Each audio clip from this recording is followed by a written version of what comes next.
তো হ্যালো বন্ধুরা, আজকে আমরা আবার দেখব অঙ্কের কিছু শর্টকাট নিয়ম। তো দেখো, আজকে আমরা যে সমস্ত অঙ্কগুলো দেখব সেগুলো হচ্ছে সূচক। এই সূচকের পাওয়ারগুলো কিভাবে ডিভাইডেড হয়, কিভাবে মাল্টিপল হয়, সেগুলো আমরা একটু দেখব।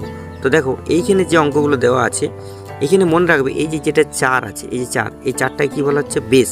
আর এই যে ওর যে পাওয়ারটা আছে, এই যে 2, এই 4-এর উপরে 2, এই পাওয়ারটা কী বলবো? তার সূচক। তাহলে দেখো এক্সট্রা কি বলবো? বেস। আর তার উপরে যদি এ থাকে তাহলে এটা কি বলবো? এটাকে সূচক। ঠিক আছে, আশা করি বুঝতে পেরেছো। এরপরে যদি সেম বেস থাকে, দেখো এগুলো বেসগুলো কি সেম বেস, আর এটি কিসে আছে? ভাগ।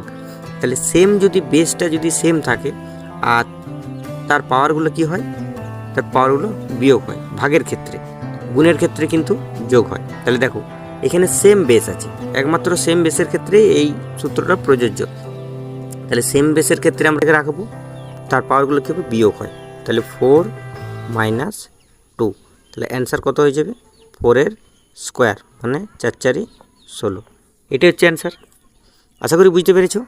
পরেরটা দেখো, তাহলে আরও ভালো বুঝতে পারবে। দেখো এইখানেও কি বেসটা সেম, 3 আর 3।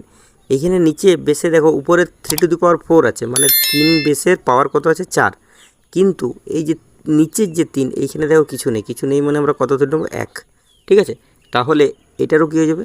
বেসটা একই থাকবে আর পাওয়ারটা কী হবে? মাইনাস হবে। তাহলে 4 - 1 কত হয়ে যাবে? 3-এর কিউব। মানে 3-এর কিউব মানে কত?